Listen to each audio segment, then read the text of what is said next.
Naomi నజరేయుడు.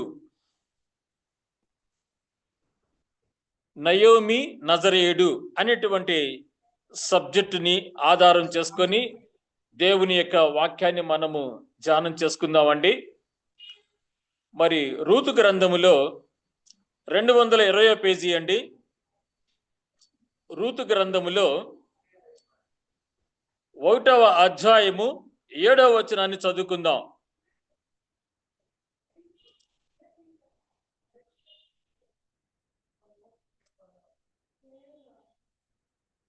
మన మధ్య ఉన్నటువంటి వారు ఆ రూతు గ్రంథము 1వ అధ్యాయము 7వ వచనాన్ని చదవవలసిందిగా కోరుకుంటున్నామండి. ఓకే అయ్యగారు, థ్యాంక్ యూ అండి. అప్పుడు ఆమె ఉన్న స్థలము నుండి ఆమెతో కూడా ఆమె 2 కోడళ్లను బయలుదేరిరి. యూదా దేశమునకు తిరిగిపోవలనని మార్గమున వెళ్ళుచుండగా. సరేనండి, మనకు కావాల్సినటువంటి ఆన్సర్ సబ్జెక్టు మనకు దొరికిందండి. ఇక్కడ చూడండి, మనము ఈ యొక్క నేటి యొక్క వాక్య ప్రధానమైనటువంటి వాక్యం యొక్క హెడ్డింగ్ ఏమని పెట్టుకున్నాము? నయోమి నజరేయుడు అని పెట్టుకున్నాం. మొదటగా మనం చూసినట్లయితే నయోమి గారి గురించి చూసినట్లయితే మరి 1:7 వచన ప్రకారంగా నయోమి గారికి 2 కోడళ్ళు ఉన్నారు. 2 కోడళ్ళు ఉన్నారు. ఓకేనండి. తర్వాత నజరేయుడు అయినటువంటి యేసుక్రీస్తు వారి గురించి మనం చూసినట్లయితే మత్తయి సువార్త 27వ అధ్యాయము 38వ వచనాన్ని చూద్దామండి. మత్తయి సువార్త 27వ అధ్యాయము 38వ వచనాన్ని చదవండి.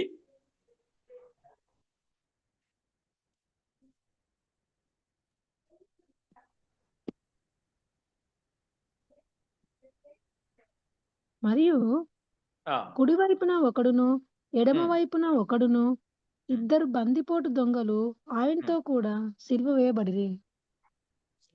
చూసారండి, అక్కడేమో నయోమి గారికి 2 కోడళ్ళు ఉన్నారు.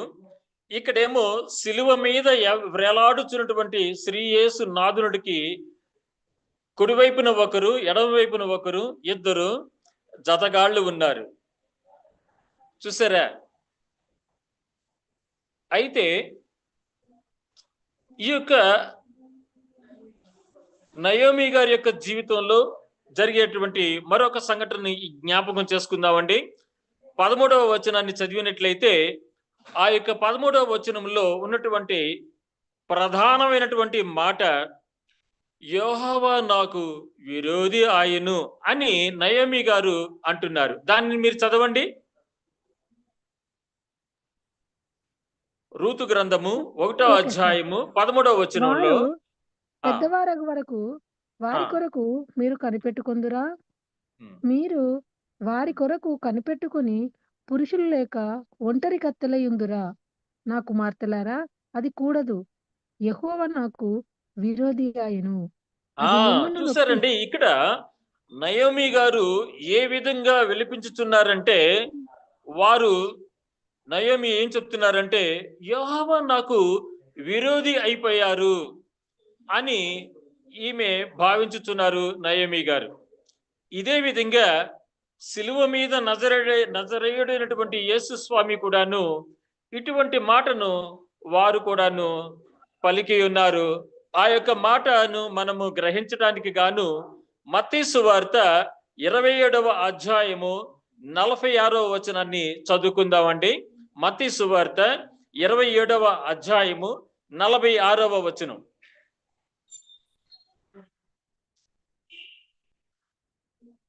ఇంచుమించు 3 గంటలప్పుడు యేసు ఏలీ ఏలీ లామా సబక్తాని అని బిగ్గరగా కేక వేసిను. ఆ మాటకు నా దేవా నా దేవా నన్నెందుకు చేయి విడిచితివని అర్థము. చూసారండి, శ్రీ యేసుడు సిలువ మీద వేలాడుచున్నటువంటి సమయంలో వారును పలికినటువంటి మాట, నా దేవా నా దేవా నీవేళ నా చెయ్యి విడిచితివే అని వారు విలపించి ఉన్నారు. ఒక మనిషి కుమారుడుగా, మానవుడిగా ఆ యొక్క సిలువ బలి యాగము మీద వారు ఆ రీతిగా వారు దేవుడిని మొరపెట్టుకున్నారు. ఇక్కడ కూడాను యెహోవా నాకు విరోధి అయినారు అని ఆమె ఉద్బోధించినప్పటికీ కూడాను ఆమె దేవుడికి మొరపెట్టుకుంటుంది. దేవుడు నాకు సహాయము చేయలేదు అన్నట్లుగా. చూసారా? తర్వాత 14వ వచనాన్ని, రూతు గ్రంథము 1వ అధ్యాయము 14వ వచనాన్ని చదువుకుందామండి. వారు రూతు గ్రంథము 1 ఎలుగెత్తి 14. ఏడవగా ఆ, ఓర్పా ఉమ్. తన అత్తను ముద్దు పెట్టుకొనెను. రూతు చూసారండి, ఆమెను ఆ నయోమి హత్తుకొనెను. గారి యొక్క పెద్ద కోడలైనటువంటి ఓర్పా గారు ఆ నయోమి గారిని ముద్దు పెట్టుకున్నది. ఆ ముద్దు కపటపు ముద్దు. అది ఒక కుట్రతో కూడినటువంటి ముద్దు. అమ్మయ్య, నాకు ఫ్రీడమ్ దొరుకుతోంది, నేను ఈమెను వదిలిపెట్టేసి నాకు నచ్చిన విధంగా నేను స్వేచ్ఛగా హాయిగా విహరించవచ్చు అని వాయుమండలాధిపతి, ఏమండి, గాలిగా తిరగవచ్చు అని ఈ యొక్క ఓర్ప చేసినటువంటి కపటపు ప్రయత్నమే ఆ యొక్క ముద్దు. చూసారండి? మరి ఇటువంటి ముద్దునే యేసుక్రీస్తు వారికి ఒక ఆయన ముద్దు పెట్టాడు. ఆ యొక్క విషయం గురించి మనం చూసినట్లయితే మత్తయి సువార్త 26వ అధ్యాయము 49వ వచనాన్ని చదువుకుందామండి. మత్తయి సువార్త 26వ అధ్యాయము 49వ వచనం. వెంటనే యేసునొద్దకు వచ్చి, బోధకుడా, నీకు శుభమని చెప్పి ఆయనను ముద్దు పెట్టుకొనెను. చూసారండి? ఈ యొక్క ఇస్కరియోతు యూదా గారు శిష్యుడిగా నామకార్థంగా చేరుకొని ఆయన యొక్క హృదయంలో ధనాపేక్ష, పదవీకాంక్ష విలయ తాండవం చేస్తున్నటువంటి ఆ యొక్క ఇస్కరియోతు యూదా గారు మరి యేసు స్వామిని కపటముతో, కుట్రతో కూడినటువంటి ముద్దు పెట్టుకొని వారిని ఆ యొక్క సాతాను సంబంధికులకు, ఆ రోమా సైనికులకు అప్పగించటానికి పెట్టినటువంటి ముద్దు అది. అదే విధంగా మరి లూకా సువార్త 23వ అధ్యాయము 39వ వచనాన్ని కూడా మనం చూసినట్లయితే ఇటువంటి విధానంలోనే మనకు ఆధ్యాత్మికంగా కొందరిలో ఉండేటువంటి గ్రుడ్డితనము, అవిశ్వాసము మనకు ఏ రీతిగా ఉంటుందో ఇక్కడ మనకు కనిపిస్తుందండి.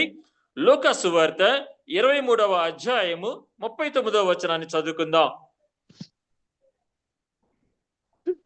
వ్రేలాడ వేయబడిన ఆ నేరస్తులలో ఒకడు ఆయనను దూషించుచు, నీవు క్రీస్తువు కదా, నిన్ను నీవు రక్షించుకొనుము, మమ్ము కూడా రక్షించుమని చెప్పాను. చూసారండి? ఎడమ వైపున సిలువ వేయబడినటువంటి ఆ యొక్క బందిపోటు దొంగ యేసుక్రీస్తు వారిని ఏ రీతిగా అవమానపరుస్తున్నాడో, దూషిస్తున్నాడో. ఏమండి, మనం కూడాను కొన్ని సందర్భాలలో నేను ఇంతగా ప్రార్థనలు చేశాను, ఇంతగా దాన ధర్మాలు చేశాను, ఇంతగా దేవుణ్ణి నేను నమ్ముకున్నాను, నా జీవితంలో ఆ దేవుడు ఏ మేలు చేయటం లేదు, నన్ను ఎందుకు ఈ సమయమందు ఆదరించలేదు, ఆస్వాదించలేదు అని మనము విసుగుతో, అసహనముతో మనము కొన్నిసార్లు మనకున్నటువంటి సాతానుడి యొక్క ఒత్తిడి చేత మనము కొన్ని మాటలు మాట్లాడుతూ ఉంటాము దేవునికి వ్యతిరేకంగా. ఆ రీతిగా మనము ఉండకూడదని ఇక్కడ మనము జ్ఞాపకం పెట్టుకోవాలి. తర్వాత రూతు గ్రంథము 1వ అధ్యాయము 16వ వచనాన్ని చూద్దామండి. 1:16వ వచనం అండి. రూతు గ్రంథము 1వ అధ్యాయము 16వ వచనం. అందుకు రూతు, నా వెంబడి రావద్దనియు, నన్ను విడిచిపెట్టమనియు నన్ను బ్రతిమాలు కొనవద్దు. నీవు వెళ్ళు చోటికే నేను వచ్చేదను, నీవు నివసించు చోట నేనును నివసించదను. నీ జనమే నా జనము, నీ దేవుడే నా దేవుడు. చూసారండి? ఈ రూతు గారు దేవుడికి ఎంతగా సమర్పించుకున్నటువంటి బిడ్డగా మరి వారు చెప్పి ఉన్నారో చూడండి.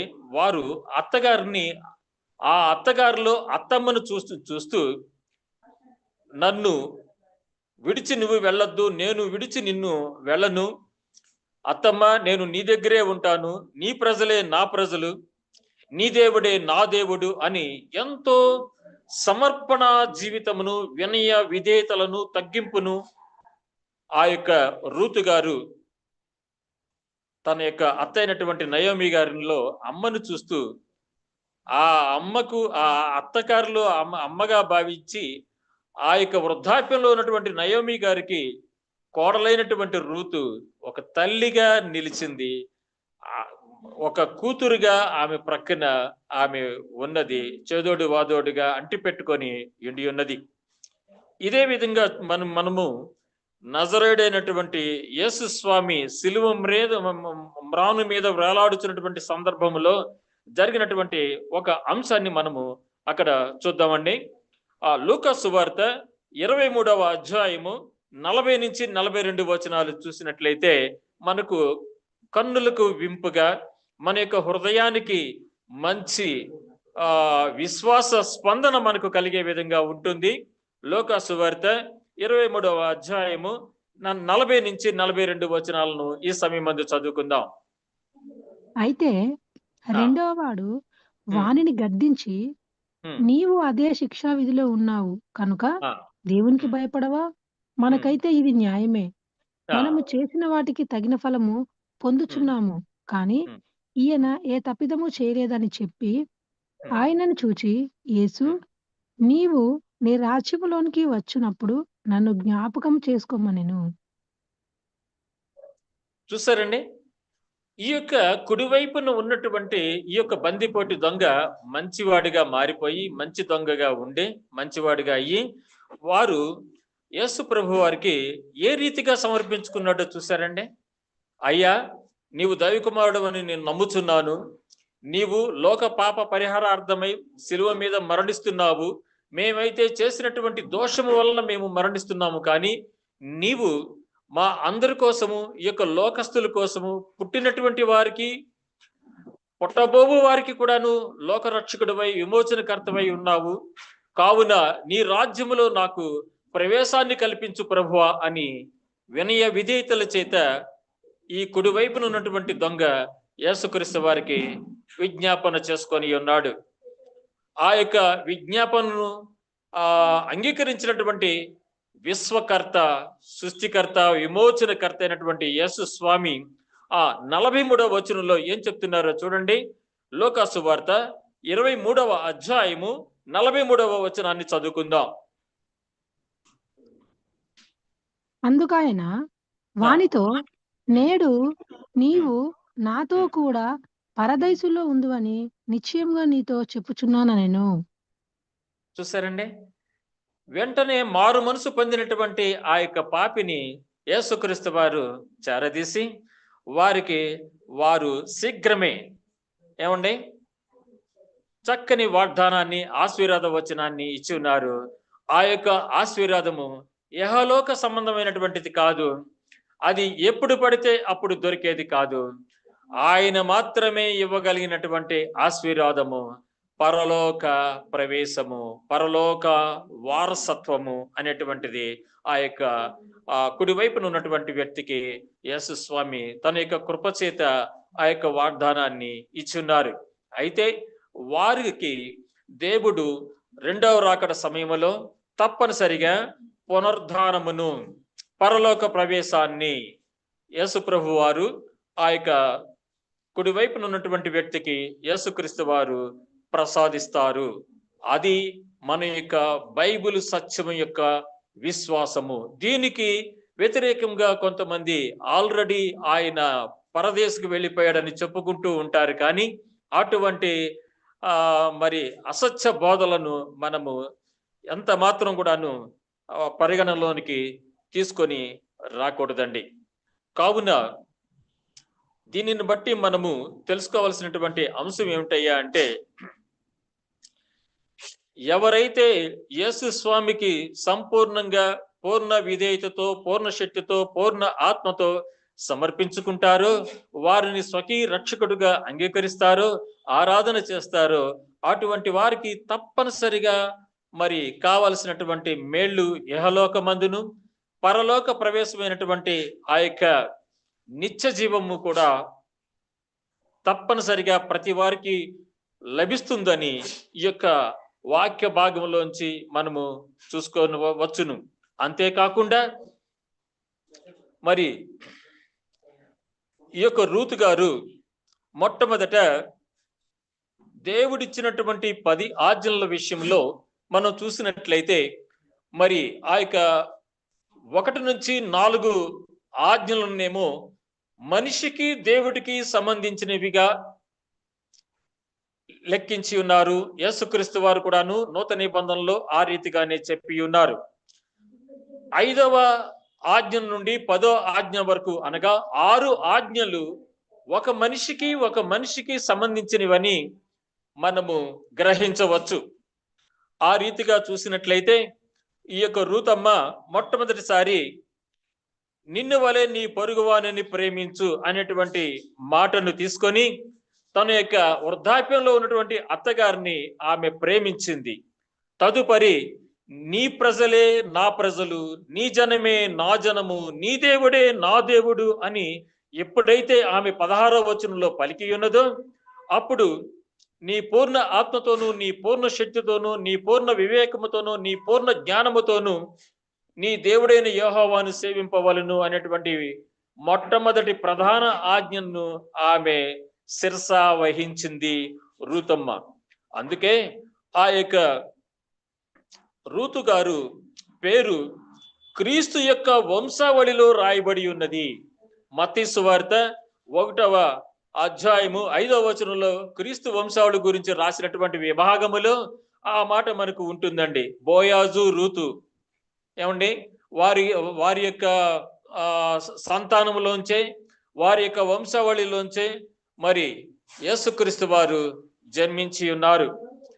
అలనాడు ఆ యొక్క రూతమ్మ ఎంతగా అయితే నయోమి గారైనటువంటి తన యొక్క అత్తగారికి ఎంత తగ్గింపుతో వినయ విధేయతలతో దేవుని ఎడల భక్తి శ్రద్ధలతో లోబడి వారు ఆ యొక్క నయోమిని అంటిపెట్టుకొని జీవించటం చేత ఆ రూతమ్మ వంశావళి గొప్ప పేరు ప్రఖ్యాతులను పొందింది.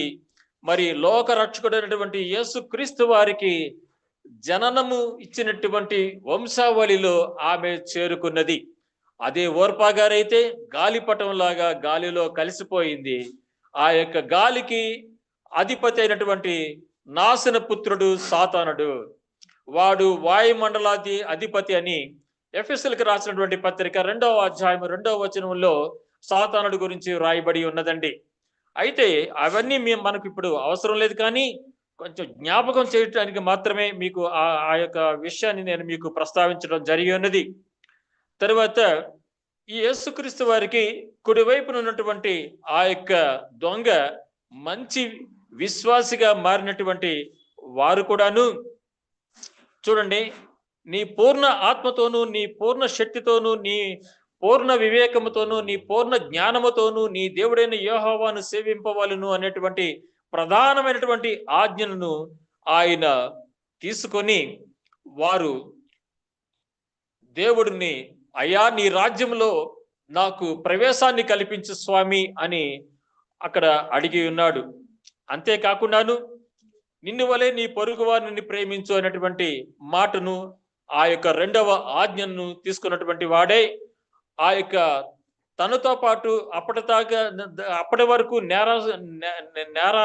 నేర జీవితంలో ఉన్న నేరప్రదమైనటువంటి జీవితంలో ఉన్నటువంటి అతనికి చెప్పి ఉన్నాడు, నీవు ఆ యేసు స్వామిని నువ్వు నిందించమాకు, నీవు పాపం చేశావు, నేను పాపం చేశాము, మనకు శిక్షకు అర్హులం అయ్యాం, కానీ యేసుక్రీస్తు వారిని నీవు నిందించి నీవు ఇంకా ఘోరపావి కావద్దు అని నిన్ను వలె నీ పొరుగు వారిని ప్రేమించినటువంటి మాటను శిరస వహించి ఆ మంచి దొంగ తన యొక్క తోటి వాడిని చెప్పి ఉన్నాడు.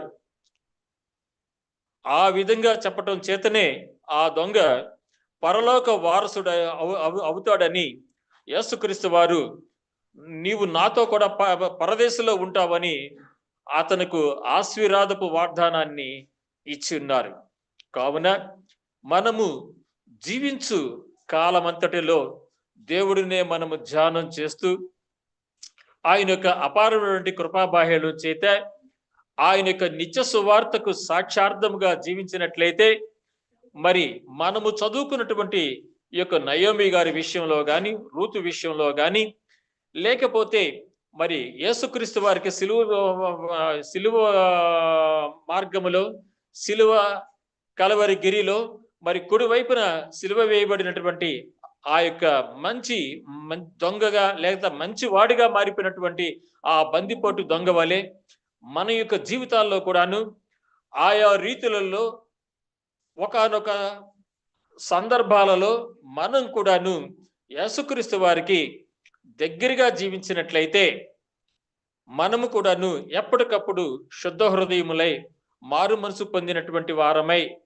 మనము యేసు స్వామిని అంగీకరించటంలోను, యేసు స్వామి చెప్పినటువంటి నవీన స్వభావాన్ని మనం ధరించుకున్నటువంటి వారమైతే తప్పనిసరిగా మనం కూడాను ఆ యొక్క రెండవ రాకడలో పాలుపంపులు పొందుతాము అనేటువంటి అభిలాషతో మనము పరిశుద్ధాత్ముని యొక్క ప్రోక్షణమును కలిగినటువంటి వారమై ఎల్లప్పుడూ కూడాను ఆ పరిశుద్ధాత్మ దేవుడు మనకు చెప్పుచున్నటువంటి ఆ యొక్క దివ్య సందేశమును శిరస వహించి దానికి అనుగుణంగా మనము జీవించినట్లయితే ప్రతి ఒక్కరు కూడాను పరలోక రాజ్యానికి వారసులు అవుతారనేటువంటి సత్యమును ఎరిగినటువంటి మనమును అదే సద్భావముతో అనేకులకు నిత్య సువార్తను అందించటంలోను మరి అనేకమైనటువంటి వారు ఆ పరలోక రాజ్యానికి ప్రవేశించటానికి వారధులుగా, సారథులుగా, సాక్షులుగా మనము జీవించే విధంగా పరిశుద్ధాత్మ దేవుడు ఎల్లవేళలా మనల్ని బలోపేతం గావించి ఉజ్జీవింపచేసి కరుణించి కాచి కాపాడును గాక. ఆమేన్. Thank you.